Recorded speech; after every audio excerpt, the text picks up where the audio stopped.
www.darsequran.com الحمد لله وحده والصلاة والسلام على من لا نبي بعده أما بعد فأعوذ بالله من الشيطان الرجيم بسم الله الرحمن الرحيم ما أصاب من مصيبة إلا بإذن الله ومن يؤمن بالله يهدي قلبه والله بكل شيء عليم وأطيعوا الله وأطيعوا الرسول فإن توليتم فإنما على رسولنا البلاغ المبين الله لا إله إلا هو وعلى الله فليتوكل المؤمنون يا أيها الذين آمنوا إن من أزواجكم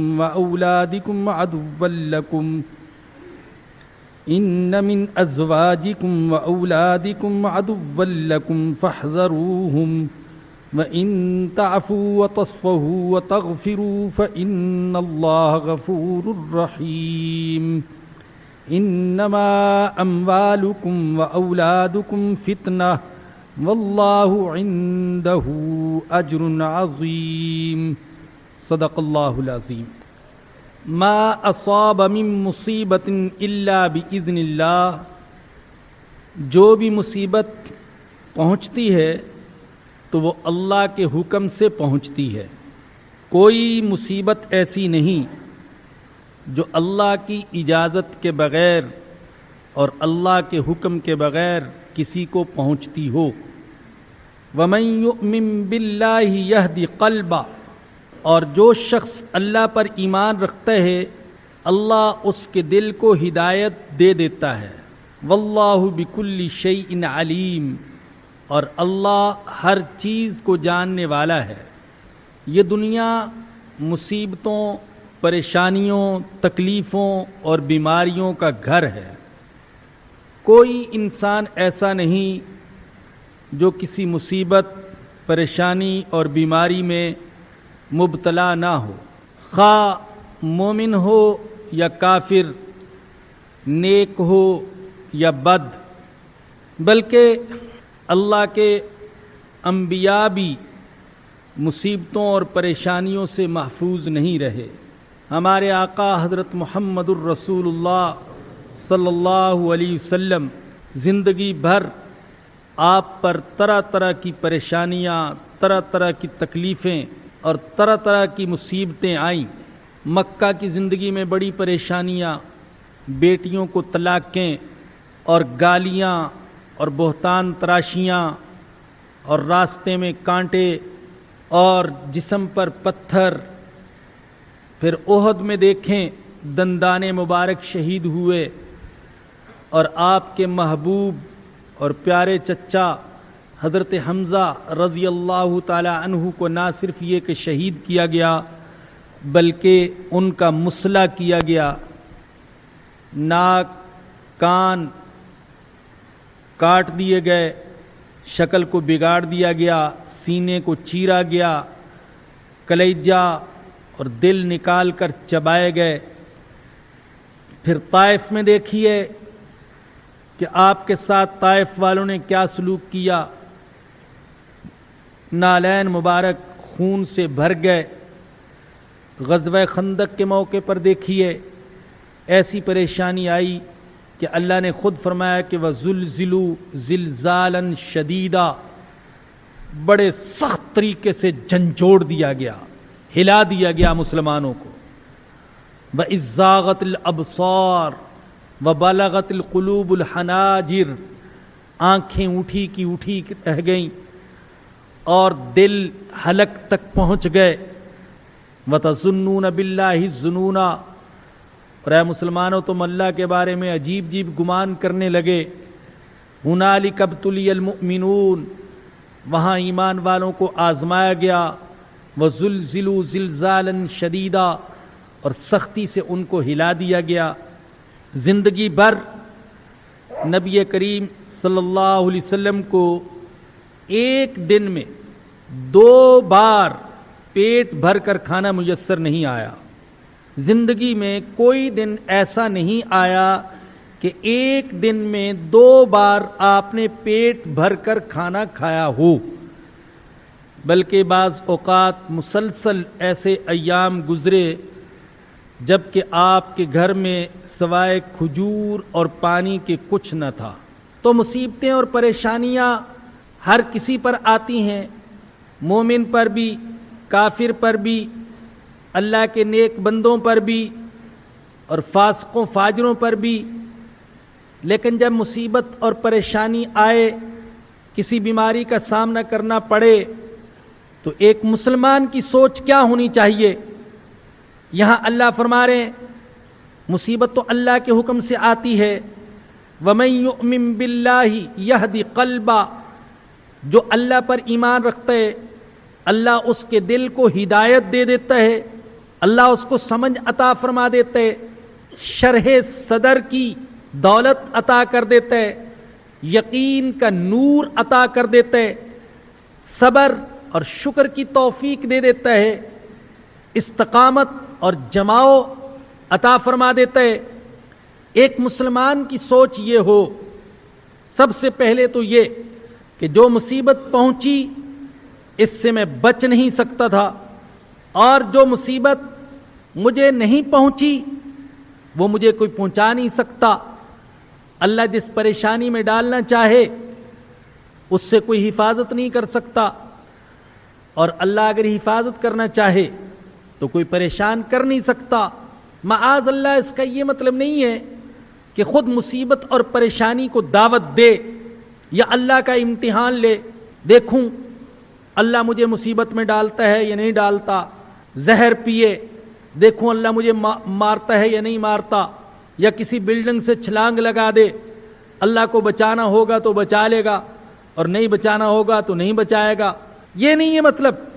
ہمارے آقا حضرت محمد الرسول اللہ صلی اللہ علیہ وسلم نے اپنی امت کو یہ تلقین کی ہے کہ اللہ سے عافیت مانگا کرو، عافیت مانگا کرو. بلکہ ایک حدیث میں اللہ کے نبی نے فرمایا کہ بندہ اللہ سے جو کچھ مانگتا ہے ان میں سے سب سے بہترین چیز اللہ سے مانگنے کی وہ عافیت ہے، سب سے بہترین چیز.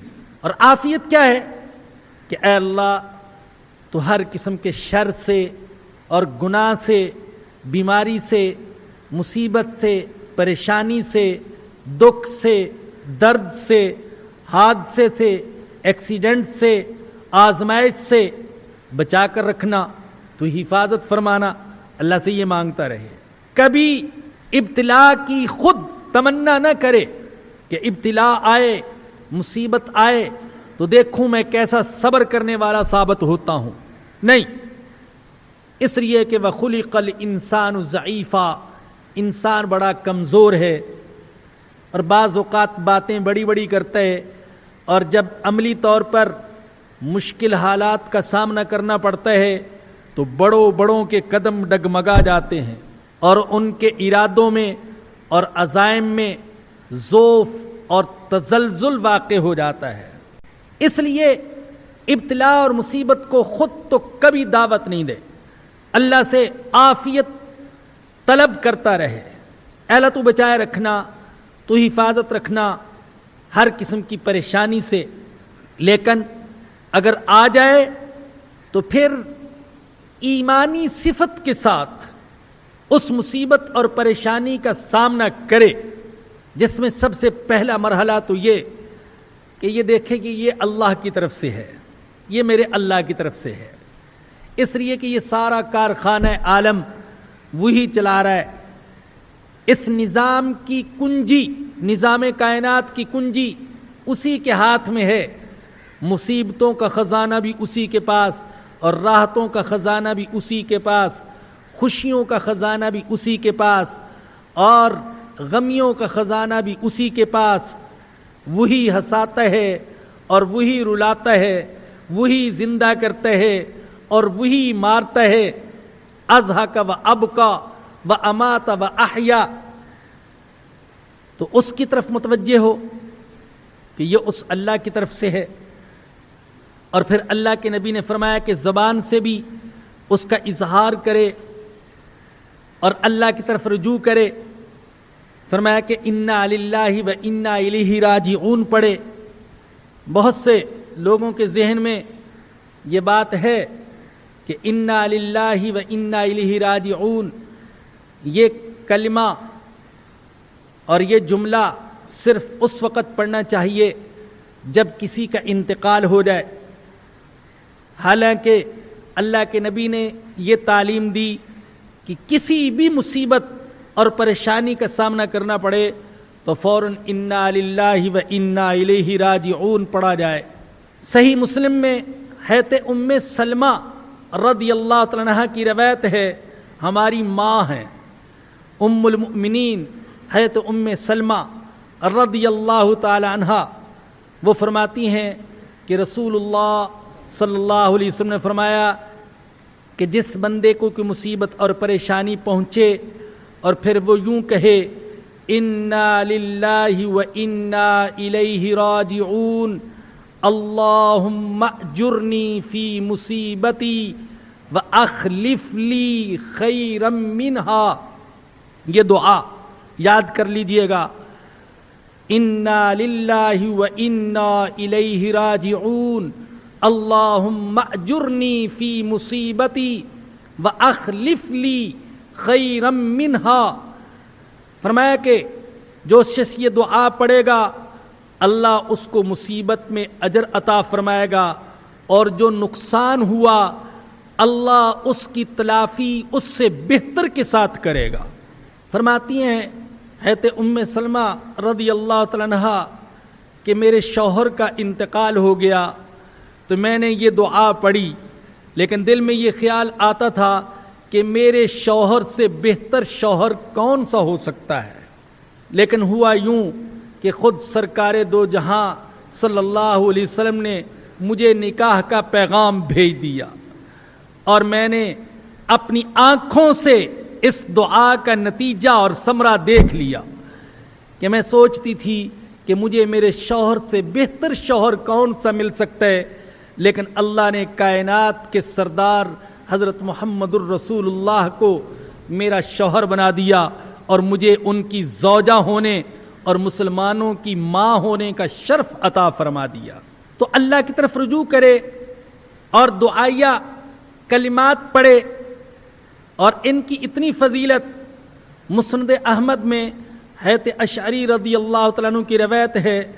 رسول اقدس صلی اللہ علیہ وسلم نے فرمایا کہ جب کسی مسلمان کے بچی کا انتقال ہو جائے تو اللہ پاک جو کہ سب کچھ جاننے والا ہے، سب کچھ جاننے والا، لیکن اللہ اپنے بندے پر فخر کرنے کے لیے اور اپنے بندے کا ذکر کرنے کے لیے ملک الموت سے پوچھتے ہیں قبضت ولد عبدی، تم نے میرے بندے کی بچے کی روح قبض کر لی.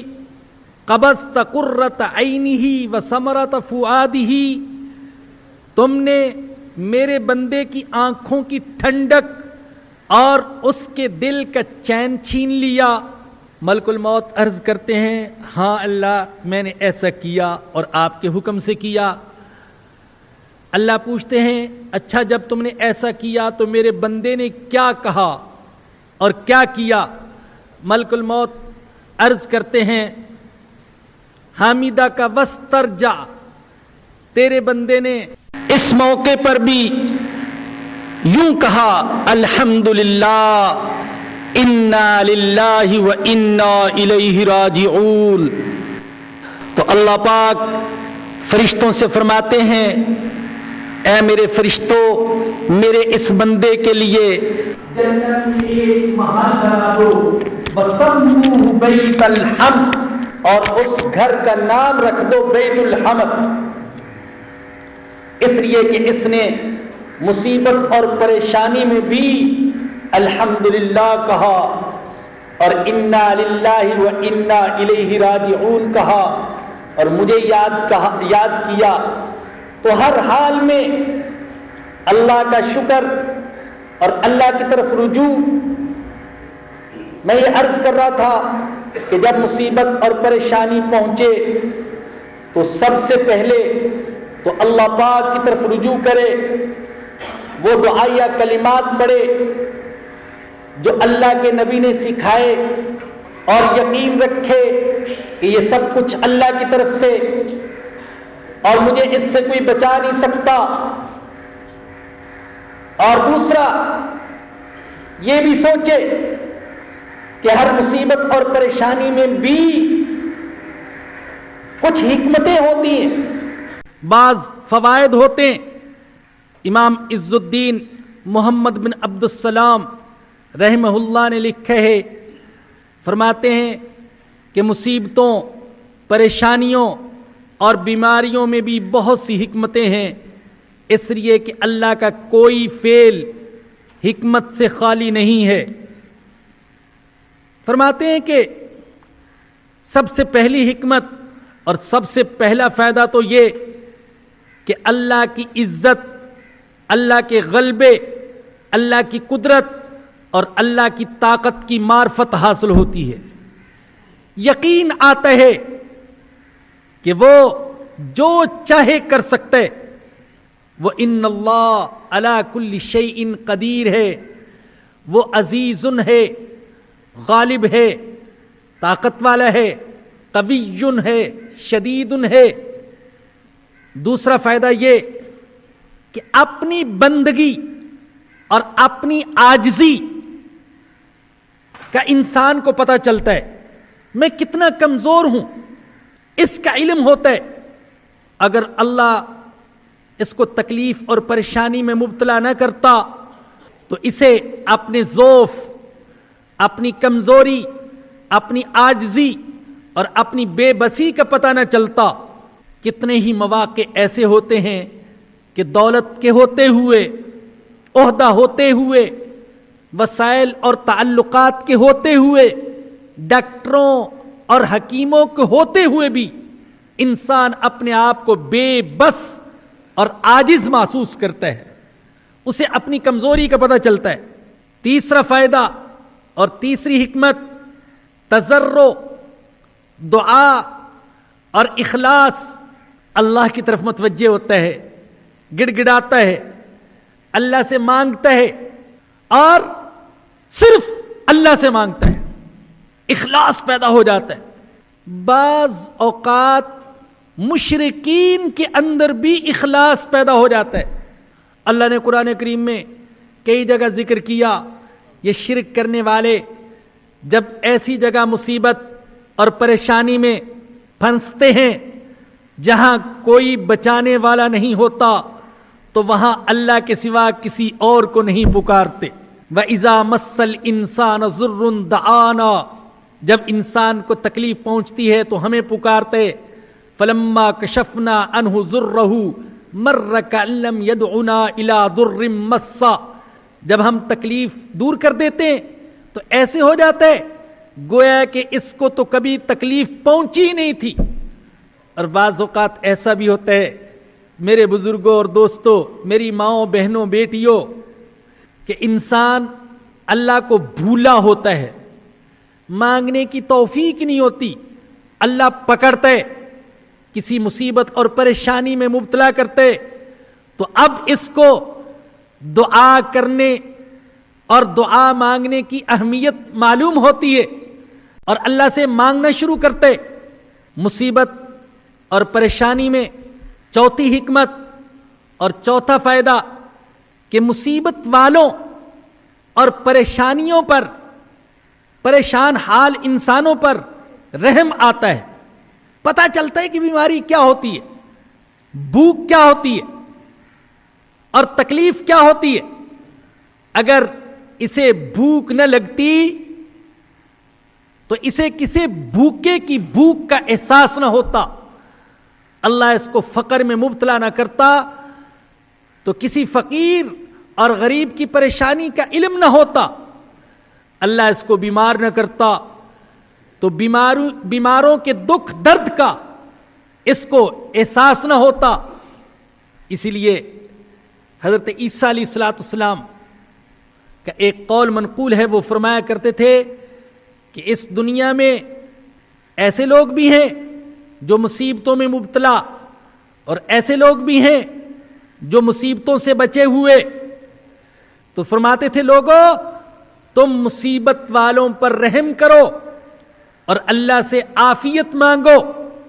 اور ہمارے آقا حضرت محمد الرسول اللہ صلی اللہ علیہ وسلم نے دعا سکھائی.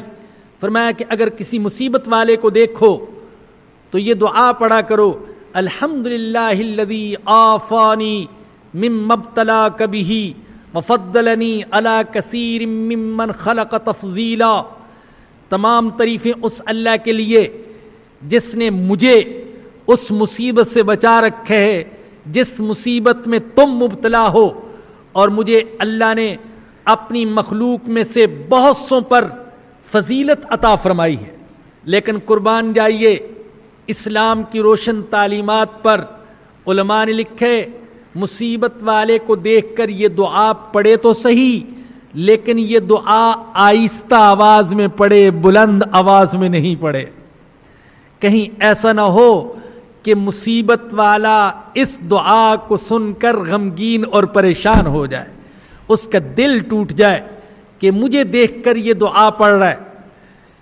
جیسے ہم میں سے بعض لوگوں کی یہ عادت ہوتی ہے, بعض مصیبت زدوں کو دیکھتے ہیں تو انگلیاں ان کی طرف کر کے اشارے کرتے ہیں, اس سے ان کی دل شکنی ہوتی ہے.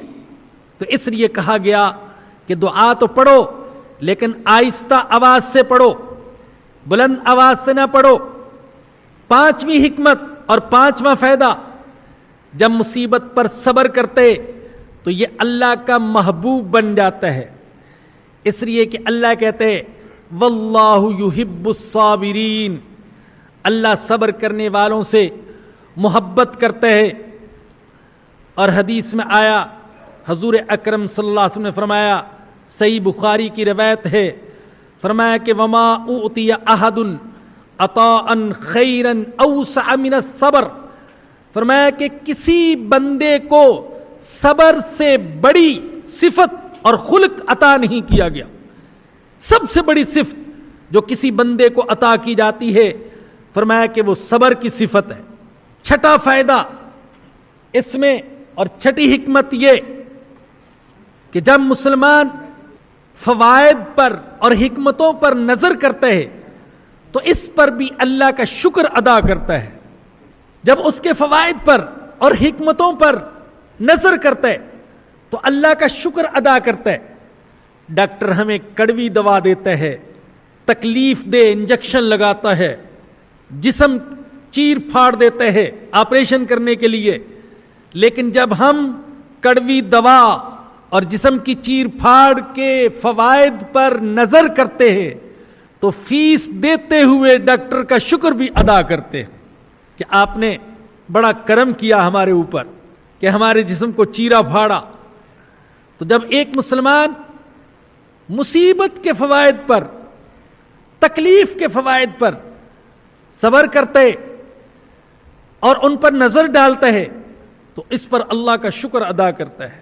میں تو جو ایمان والے لوگ ہیں اور تقوی والے لوگ, اگر ان کی صف کو دیکھوں تو شاید میرے جیسے گناہگار کو ان کی جوتیوں میں بھی جگہ مل جائے تو یہ اللہ کا کرم ہوگا. لیکن حقیقت بتلاتا ہوں کہ بعض اوقات اس معذوری پر میں اللہ کا شکر ادا کیا کرتا ہوں. حقیقت بتاتا ہوں, بعض اوقات ڈرتا بھی ہوں کہ اللہ کہے کہ میں اتنی مصیبت میں اس کو ڈالا اور یہ اس پر شکر ادا کر رہا ہے. لیکن جب میں اس کے فوائد پر نظر ڈالتا ہوں کہ اللہ نے کتنی نعمتیں عطا فرمائیں اور معذوری کے باوجود اپنی کسی نعمت سے اس نے محروم نہیں رکھا اور کتنی عزت عطا کی مجھ جیسے ذلیل اور گھٹیا انسان کو, تو واللہ رب کعبہ کی قسم میں اس پر اللہ کا شکر ادا کرتا ہوں کہ اے اللہ تو نے مجھے معذور بنایا ہے, تیرا شکر, یہ بھی تیرا کرم. تو مومن جب کسی تکلیف کی مصیبتوں پر نظر ڈالتا ہے, اس کے فوائد پر نظر ڈالتا ہے تو اللہ کا شکر ادا کرتا ہے. مصیبت اور پریشانی میں ساتویں حکمت کہ اس کی وجہ سے گناہ معاف ہوتے ہیں.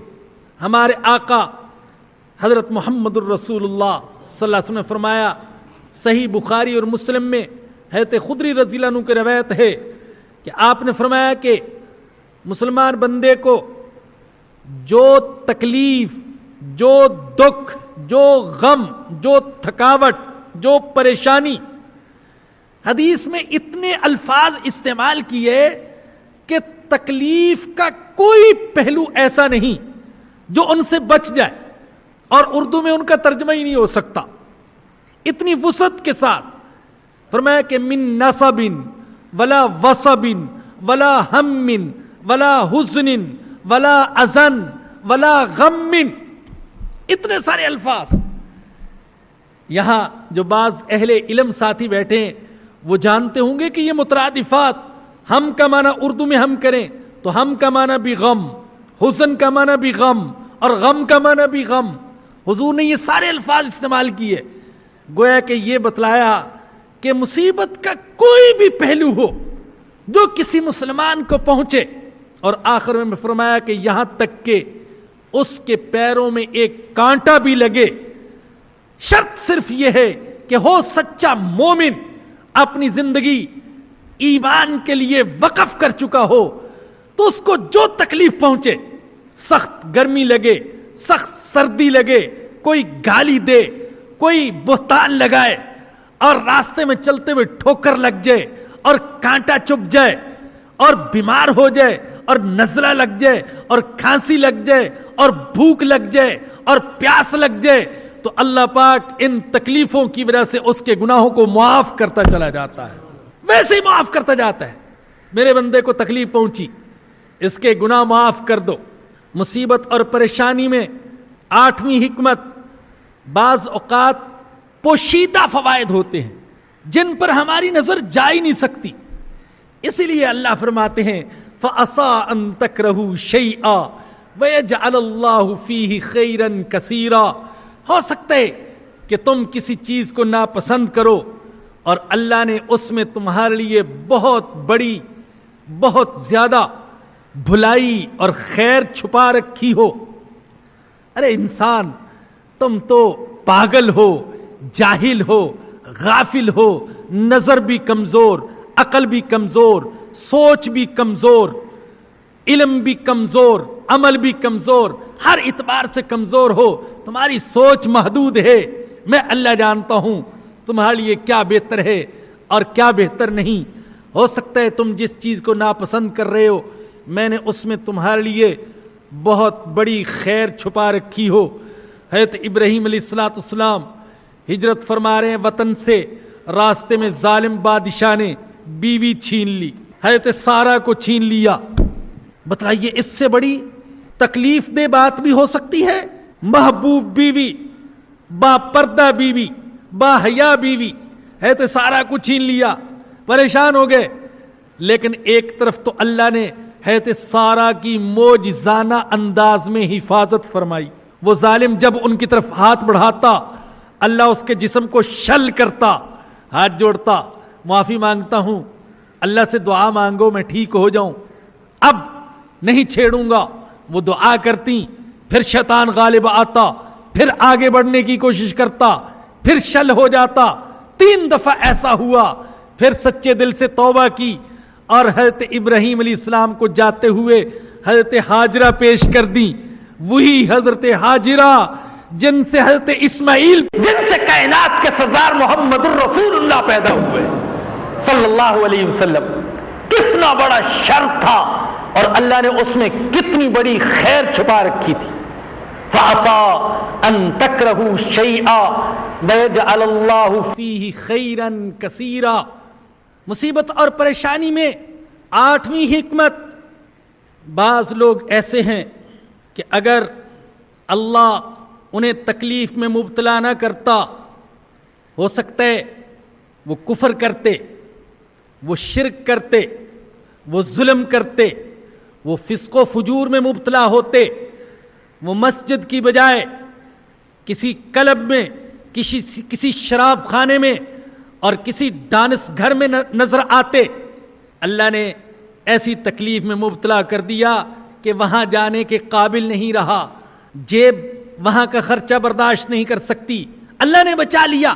اللہ کہتے ہیں وَلَوْ بَسَطَ اللَّهُ الرِّزْقَ لِعِبَادِهِ لَبَغَوْا فِي الْأَرْضِ، اگر اللہ سارے بندوں کے لیے رزق کشادہ فرما دیتا تو یہ تو اس زمین کو فسق و فجور کا گڑھا بنا دیتے، سرکشی اور ظلم و ستم پر اتر آتے۔ اور سورہ لیل میں آپ پڑھ چکے، اللہ نے فرمایا کلا ان الانسان لیطغی ان رآہ استغنی، انسان جو سرکش ہوتے ہیں، فرمایا کیوں ہوتے؟ اس لیے کہ اپنے آپ کو مستغنی سمجھتے، بے نیاز سمجھتے ہیں، پیسہ جیب میں آ جاتا ہے، مال آ جاتا ہے تو دماغ میں فطور آ جاتا ہے۔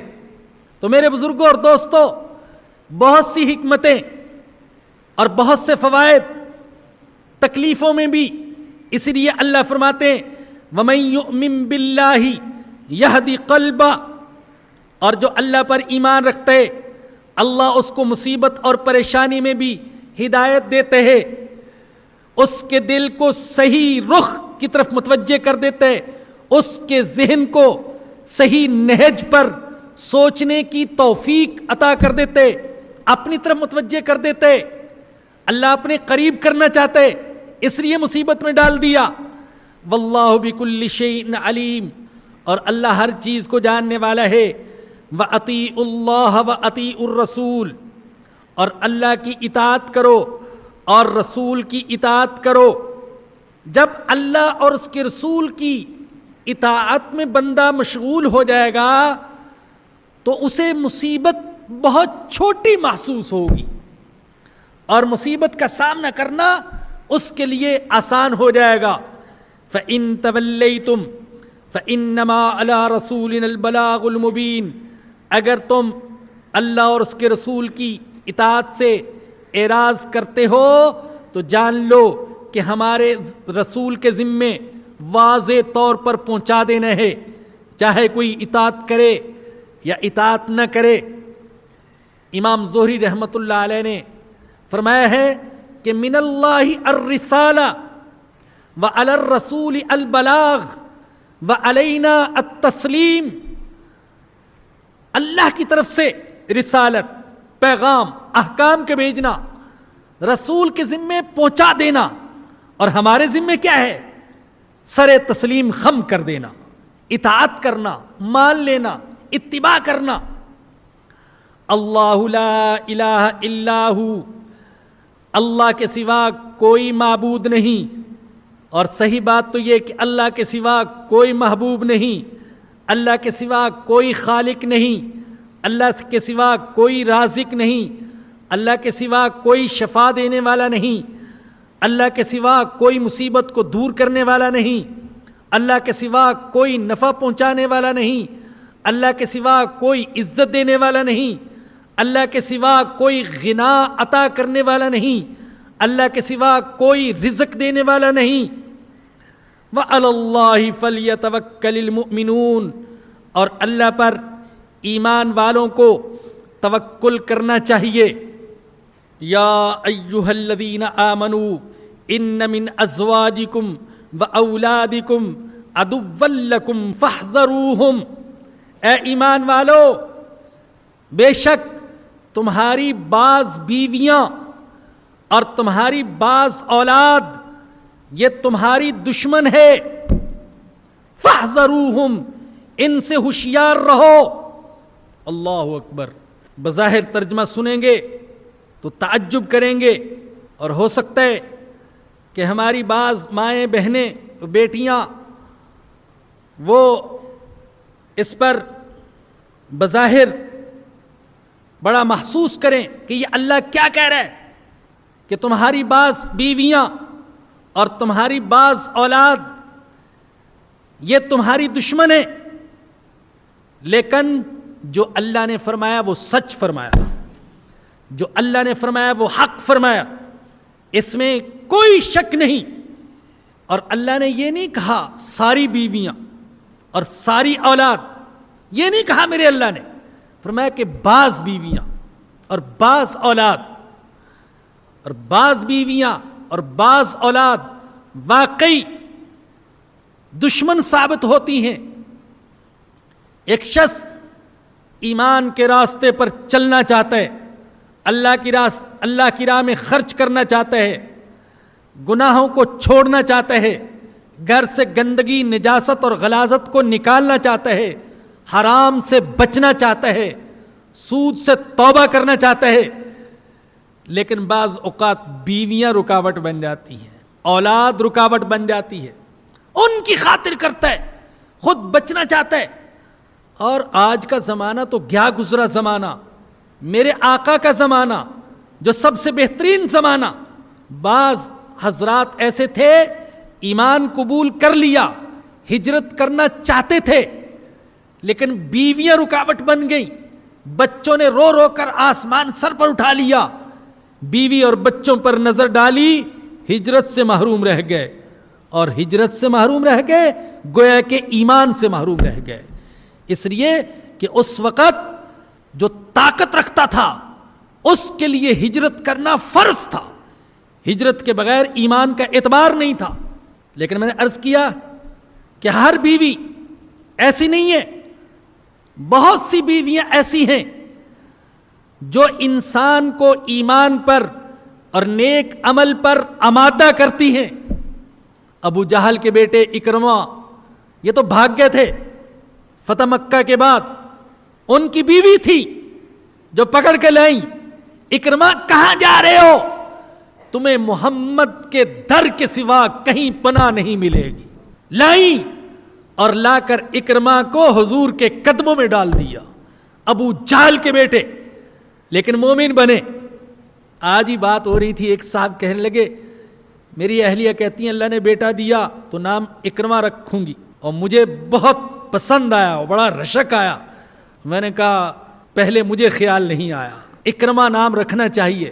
کسی کے دل میں یہ خیال نہ آئے کہ وہ ابو جہل کے بیٹے تھے.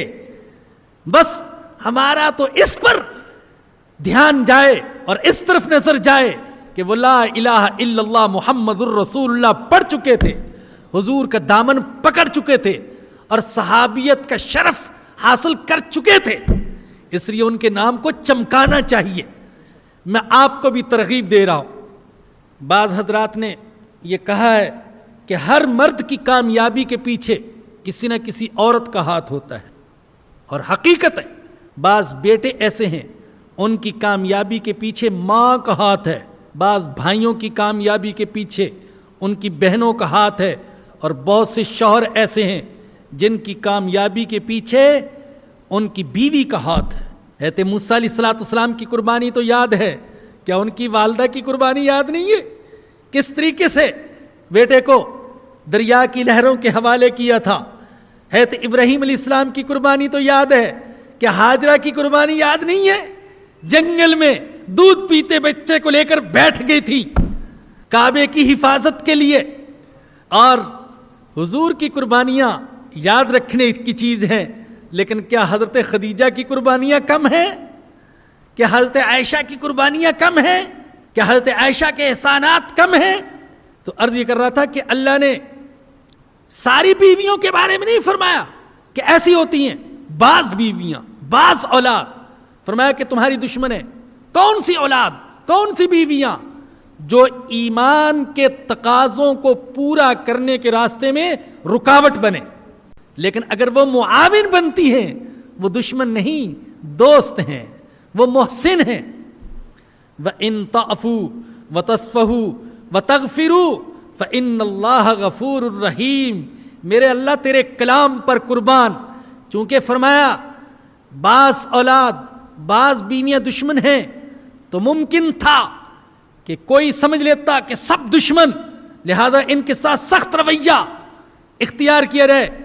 اللہ فرما رہے نہیں, دین کے معاملے میں تو چکنا رہنا ہے, کہیں بیوی اور اولاد دین سے نہ ہٹا دے, لیکن دنیا کے معاملے میں عفو در گزر سے کام لینا ہے, محبت اور احسان سے کام لینا ہے.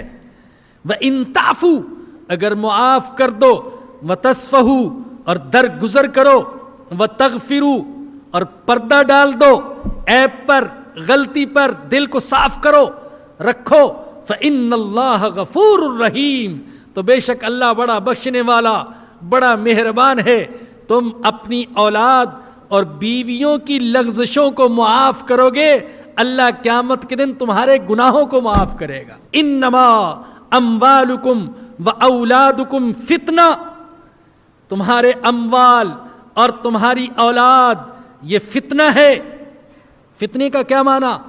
عربی زبان بڑی وسیع زبان ہے، اردو اور دوسری زبانوں کی طرح تنگ زبان نہیں ہے۔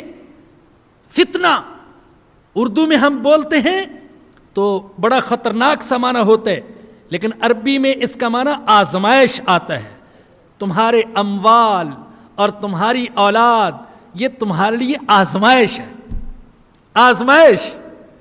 دیکھیں، مال اور اولاد کے پیچھے پڑ کر اللہ اور اس کے رسول کو بھول جاتا ہے یا کہ یاد رکھتا ہے۔ حدیث میں آتا ہے سرور دو عالم صلی اللہ علیہ وسلم منبر پر تشریف فرما تھے، حضرت حسن اور حضرت حسین رضی اللہ تعالیٰ عنہما آئے، سرخ قمیصیں پہنی ہوئی اور لڑکھڑا رہے تھے۔ حضور منبر سے اترے اور جا کر گود میں اٹھا لیا اور پھر یہ آیت پڑھی، اللہ سچ کہتے ہیں انما اموالکم و اولادکم فتنہ، تمہارے اموال اور تمہاری اولاد یہ آزمائش ہیں کہ میں ان کو لڑکھڑاتا ہوا دیکھا اور سامنے آتے ہوئے دیکھا تو منبر پر بیٹھا ہوا نہ رہ سکا، میں نے اٹھا کر سینے کے ساتھ لگا لیا۔ تو یہ اللہ نے انسان کی فطرت میں رکھی ہے محبت، مال کی محبت بھی فطرت میں رکھی۔ اللہ نے خود کہا سورہ آل عمران میں، اللہ نے کہا زین للناس حب الشہوات من النساء والبنین والقناطیر المقنطرۃ من الذهب والفضہ والخیل المصومۃ والانعام والحرث، انسان کے دل میں ان چیزوں کو مزین کیا گیا ہے اور ان کی محبت رکھی گئی ہے، لہذا مطلقاً محبت ہو تو یہ کوئی غلط نہیں ہے، یہ تو انسانی فطرت کا تقاضا ہے۔ جس کے دل میں اولاد کی محبت نہیں وہ گویا کہ انسانی اخلاق سے خالی شخص ہے۔ اور حدیث میں آتا ہے رسول اکرم صلی اللہ علیہ وسلم نے فرمایا الولد ثمرۃ القلوب، اولاد دل کا پھل ہے، دل کا سکون ہے، دل کا چین ہے، دل کا آرام ہے۔ اور آگے کیا فرمایا وَإِنَّهُمْ مَجْبَنَةٌ مَبْخَلَةٌ مَحْزَنَةٌ، فرمایا کہ یہ جو اولاد ہے یہ انسان کو بزدل بنا دیتی ہے، انسان کو بخیل بنا دیتی ہے، انسان کو غمگین بنا دیتی ہے۔ اللہ اکبر، ارے کیا زبان تھی ہمارے آقا کی، کائنات کے آقا کی، کیا زبان ہے۔ انسان بڑا بہادر ہوتا ہے لیکن اولاد کی وجہ سے بزدل ہو جاتا ہے، سوچتا ہے اولاد کا کیا بنے گا۔ بڑا سخی ہوتا ہے، دل چاہتا ہے جو کچھ جیب میں ہے لٹا دوں، لیکن اولاد بخیل بنا دیتی ہے۔ اور فرمایا کہ اولاد انسان کو غم اور پریشانی میں مبتلا کر دیتی ہے۔ یہ فطرت ہے، فطرت کا تقاضا، لیکن یہ اولاد اور یہ مال اگر انسان کو اللہ کے دین سے دور کر دے تو پھر یہ اولاد اور یہ مال گویا کہ مصیبت ہے، گویا کہ زحمت ہے، یہ پھر نعمت نہیں ہے، پھر یہ رحمت نہیں ہے۔ اور یاد رکھیے رسول اللہ صلی اللہ علیہ وسلم نے فرمایا، ترمذی میں حضرت کعب بن عیاض رضی اللہ عنہ کی روایت ہے کہ آپ نے فرمایا کہ ان لکل امت فتنہ وان فتنۃ امتی المال، فرمایا کہ ہر امت کا کوئی نہ کوئی فتنہ تھا اور میری امت کا فتنہ مال ہے۔ اللہ اکبر، ہر امت کا فتنہ اور میری امت کا فتنہ مال ہے۔ میں نے اپنی ناقص سوچ کے مطابق جو احادیث دیکھی ہیں تو ان سے اس امت کے لیے دو بڑے فتنے معلوم ہوتے ہیں، ایک فتنہ مال اور دوسرا فتنہ آوارہ عورتیں۔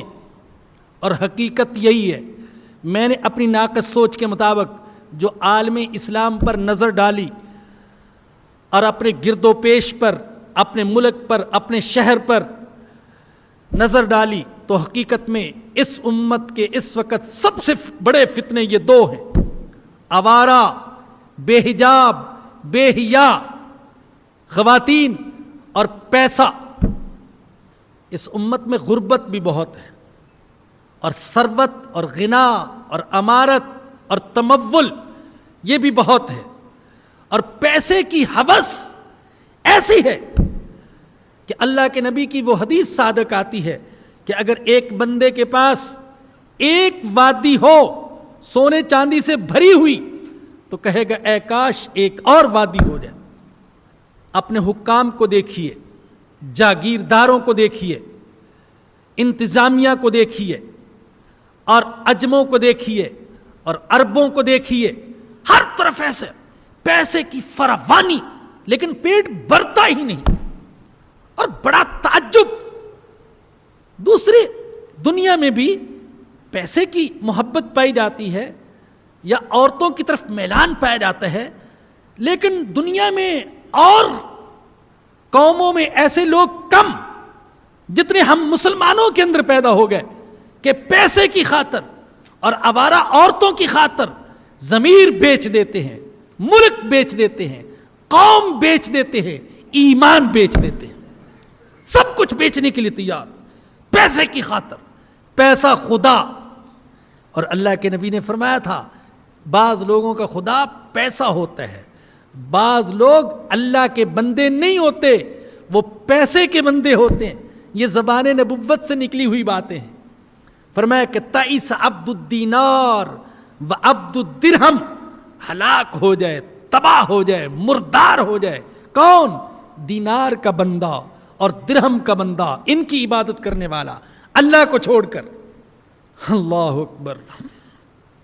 ایک حدیث میں رسول اللہ صلی اللہ علیہ وسلم نے فرمایا کہ تمہارا دشمن وہ نہیں ہے کہ جسے تم اگر قتل کر دو تو تمہارے لیے کامیابی، اور اگر وہ تمہیں قتل کر دے تو تم شہید اور جنت کے حقدار، بلکہ فرمایا کہ ہو سکتا ہے تمہارا دشمن تمہارا بیٹا ہو، تمہاری اولاد ہو جو تمہاری پشت سے پیدا ہوا، اور فرمایا کہ ہو سکتا ہے کہ تمہارا سب سے بڑا دشمن وہ پیسہ ہو، وہ مال ہو جو تم نے اپنے ہاتھوں سے کمایا ہے اور جس کے تم مالک ہو۔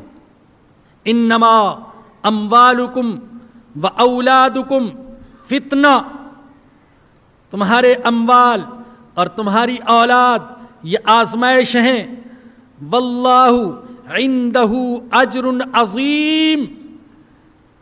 اس پر نظر رکھنا، اموال اور اولاد کی محبت میں الجھ کر مجھے بھول نہ جانا، اللہ کے پاس بہت بڑا اجر ہے، اجر عظیم، بہت بڑا اجر ہے۔ یہ بہت بڑا اجر کیا ہے؟ جنت بھی بہت بڑا اجر ہے، جنت کی نعمتیں بھی بہت بڑا اجر ہے، لیکن سب سے بڑا اجر یہ اللہ کی رضا۔ بخاری میں حضرت ابو سعید خدری رضی اللہ عنہ کی روایت ہے، اللہ جنتیوں سے پوچھیں گے کیا تم مجھ سے راضی ہو گئے؟ عرض کریں گے اللہ کیسے راضی نہ ہوں، کوئی نعمت ایسی نہیں جو تو نے ہم کو عطا نہ کی ہو۔ اللہ فرمائے گا میں تم کو ایک ایسی نعمت عطا کرنے والا ہوں جو اب تک عطا نہیں کی ہے۔ جنتی سوچیں گے کون سی نعمت ہے جو ابھی تک ہمیں نہیں ملی؟ اللہ فرمائیں گے آج میں اعلان کر رہا ہوں، آج کہ میں تم سے راضی ہوں، اور آج کے بعد کبھی ناراض نہیں ہوں گا، اب ناراض نہیں ہوں گا، جاؤ جو چاہو کرو۔ جنتی محسوس کریں گے کہ واقعی یہ تو سب سے بڑی نعمت ہے جو آج ہمیں عطا ہوئی ہے۔ تو یہ واللہ عندہ اجر عظیم، اللہ کے پاس بہت بڑا اجر۔ فاتقوا اللہ ما استطعتم، ارے اللہ سے ڈرتے رہو جتنا تمہاری طاقت میں ہے۔ قربان جاؤں اپنے رحمان، رحیم اور کریم اللہ پر۔ یہ نہیں فرمایا کہ اتنا ڈرو جتنا میں چاہتا ہوں میرے معیار کا، کہا نہیں جتنا تمہاری طاقت میں ہے اتنا تو ڈرتے رہو، اتنا ڈرتے رہو جتنا تمہاری طاقت میں ہے۔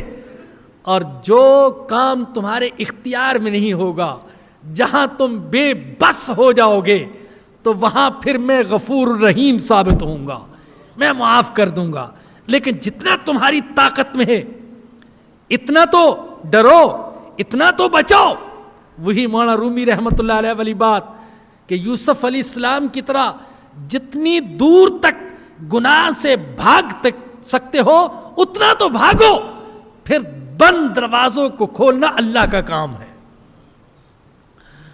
اور صحیحین میں ہے ابو ہریرہ رضی اللہ عنہ کی روایت ہے کہ خود رسول اللہ صلی اللہ علیہ وسلم نے فرمایا اذا امرتکم بامر فاتوا منہ ما استطعتم، جب میں تمہیں کسی بات کا حکم دوں تو کرو جتنا تمہاری طاقت میں ہے، وما نہیتکم عنہ فاجتنبوہ، اور جس گناہ سے منع کروں اس سے رک جاؤ۔ فاتقوا اللہ ما استطعتم، اللہ سے ڈرو جتنا تمہاری طاقت میں ہے، واسمعوا، اور سنو، واطیعوا، اور اطاعت کرو، وانفقوا، اور خرچ کرو، اپنی جان پر خرچ کرو، اہل و عیال پر خرچ کرو، اقارب اور رشتہ داروں پر خرچ کرو، غریبوں اور یتیموں پر خرچ کرو، اسلام کی اشاعت پر خرچ کرو، کفر کے توڑ پر خرچ کرو، وانفقوا، خرچ کرو، خیرا لانفسکم، یہ تمہارے لیے ہی بہتر ہے، من یوق شح نفسہ، اور جس شخص کو دل کے بخل سے بچا لیا گیا، فاولئک هم المفلحون، یہی کامیاب ہے جو دل کے بخل سے محفوظ ہے۔ ان تقرض اللہ قرضا حسنا، اللہ اکبر، ارے تعبیر پر قربان جائیے، کیا اللہ کہہ رہے ہیں؟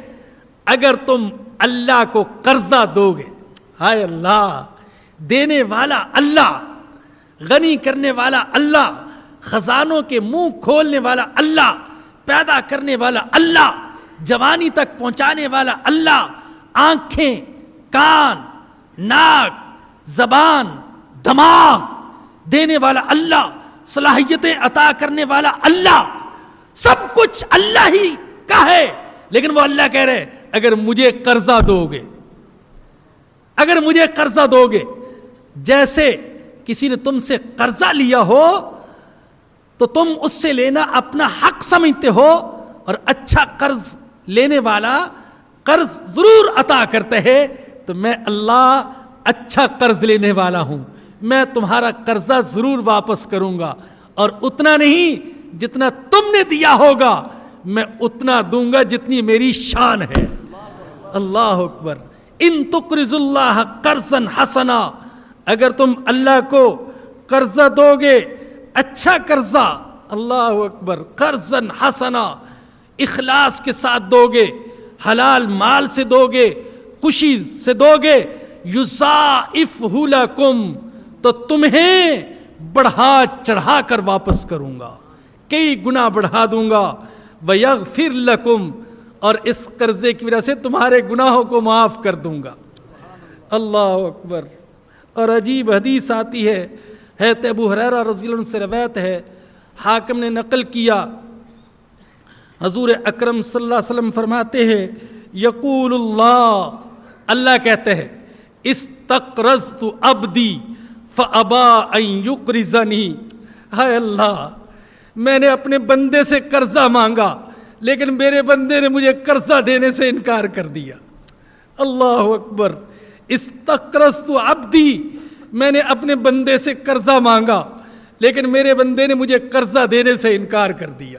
اگر کوئی باپ کہے میں نے اپنے بیٹے سے قرضہ مانگا لیکن بیٹے نے مجھے قرضہ دینے سے انکار کر دیا، سننے والے بیٹے کے بارے میں کیا خیال کریں گے، کیا تصور قائم کریں گے؟ اور اللہ کہہ رہا ہے، استقرضت عبدی فابا ان یقرضنی، میں نے اپنے بندے سے قرضہ مانگا لیکن اس نے مجھے قرضہ دینے سے انکار کر دیا۔ اور فرمایا کہ ویشتمنی عبدی، میرا بندہ مجھے گالیاں دیتا ہے، ہائے اللہ، گالیاں دیتا ہے۔ کیسے گالیاں دیتا ہے؟ زمانے کو، دہر کو گالیاں، فلک کی گردش کو گالیاں. لیکن اللہ کہتا زمانہ تو میں ہوں, زمانے کا پیدا کرنے والا میں. کہتا زمانے تیرا ستیہ ناس, مجھ پر تیری وجہ سے مصیبت آئی. اللہ کہتا ہے زمانے کا پیدا کرنے والا تو میں ہوں, تو یہ گالی تو مجھے ہوئی. بندہ مجھے گالیاں دیتا ہے. اللہ اکبر. واللہ شکور حلیم. اللہ بڑا قدردان ہے اور اللہ بڑا بردبار ہے. عالم الغیب والشہادہ, اللہ غیب کا جاننے والا اور اللہ حاضر کا جاننے والا. العزیز, اللہ غالب. الحکیم, اللہ حکمت والا. وآخر دعوانا الحمدللہ رب العالمین. اللہ اکبر. سب سے پہلے تو آپ حضرات کی اطلاع کے لیے عرض ہے, اللہ پاک کا خاص کرم, انٹرنیٹ پر جو درس آ رہا ہے تو اس کو 1 سال مکمل ہو گیا. الحمدللہ ہمارے جن ساتھیوں نے ایک جذبے کے ساتھ کام شروع کیا تھا, اللہ نے ان کے جذبے کی قدر فرمائی اور اللہ نے اس میں برکت عطا فرمائی. درجنوں ملکوں اور سینکڑوں شہروں سے لوگ اس وقت درس قرآن سن رہے ہیں. اور آپ کی اطلاع کے لیے عرض ہے کہ الحمدللہ اس 1 سال میں پوری دنیا سے 5,60,000 سے زیادہ افراد ہماری سائٹ پر تشریف لائے ہیں اور انہیں درس قرآن سنا ہے. یہ محض اس مالک کا کرم ہے. اور انشاءاللہ جو ساتھی محنت کر رہے ہیں, اللہ پاک ان کو آخرت میں دنیا میں اس کا صلہ عطا فرمائیں گے. آپ حضرات سے گزارش یہ ہے کہ آپ بھی اس میں حصہ لیجیے. اور آپ جانتے ہیں کہ جب ہم آپ سے کہتے ہیں کہ آپ بھی حصہ لیجیے تو اس کا مطلب یہ نہیں ہوتا کہ ہمیں چندہ دیجیے. اللہ پاک ان ساتھیوں کی زندگی میں برکت دے. ابھی تک وہ یہ محسوس نہیں کرتے کہ ہم کسی کا تعاون لیں, وہ خود ہی سارے خرچے برداشت کر رہے ہیں.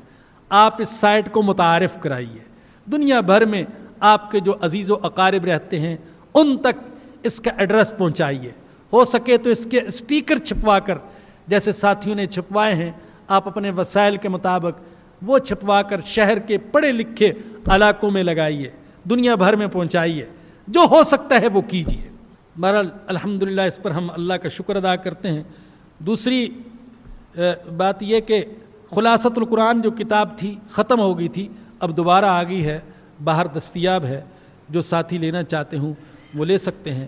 الحمدللہ رب العالمین والصلاة والسلام علی سید الانبیاء والمرسلین. ربنا ظلمنا انفسنا وان لم تغفر لنا وترحمنا لنكونن من الخاسرین. یا ارحم الراحمین, یا ستار, یا غفار, یا غفور, یا کریم, یا ارحم الراحمین, ہم پر رحم فرما. اے اللہ ہم سچے دل سے توبہ کرتے ہیں, ہماری توبہ قبول فرما لے. یا اللہ جو زندگی باقی ہے وہ تیرے حکموں کے مطابق, تیرے سچے نبی کے سچے طریقوں کے مطابق گزارنے کی توفیق عطا فرما دے. اے اللہ کرم فرما دے, اے اللہ کرم فرما دے, اے اللہ رحم فرما دے, اے اللہ ہمیں بدل دے. یا رب بدل دے, یا اللہ بدل دے, یا مقلب القلوب بدل دے. اے اللہ ہمارے دلوں کو بدل دے, ذہنوں کو بدل دے, سوچوں کو بدل دے, زندگی کا رخ بدل دے, ہمارے گھرانوں کو بدل دے, ہماری اولادوں کو بدل دے, ہماری بیویوں کو بدل دے. یا اللہ ہمارے رشتہ داروں کو بدل دے. یا اللہ یوں بدل دے کہ تو راضی ہو جائے. یا اللہ اپنی رضا میں لگا دے, اپنی رضا والے اعمال میں لگا دے. یا اللہ ہمیں ہماری اولاد, ہمارے اموال, ہمارا سب کچھ, ہماری زندگی, اپنے ذہنی صلاحیتیں, یا اللہ یہ سب کچھ تیرے دین میں لگانے کی اور تیری مرضی کے مطابق لگانے کی توفیق عطا فرما دے. ربا کرم فرما دے. یا اللہ تجھے قرض دینے کی توفیق عطا فرما دے. یا اللہ تو ہمیں ان بد نصیبوں میں سے نہ بنانا جن کے بارے میں تو قیامت کے دن کہے گا کہ میں نے ان سے قرض مانگا مگر انہوں نے انکار کر دیا. اے اللہ ہمیں توفیق عطا فرما, ہم تیری راہ میں اپنے مال بھی لوٹائیں اور اپنی جانیں بھی قربان کریں. اے اللہ ہم پر کرم فرما, ہمیں بدل دے یا اللہ, ہمیں ہمت عطا فرما یا اللہ, عزم عطا فرما, پختگی عطا فرما یا اللہ. اپنی رضا کا جذبہ ہر چیز پر غالب کر دے یا اللہ, ہماری ہر محبت پر غالب کر دے, ہر شہوت پر غالب کر دے, ہر تعلق پر غالب کر دے. اللہ اپنی رضا کو غالب کر دے, اپنی رضا کے جذبے کو غالب کر دے.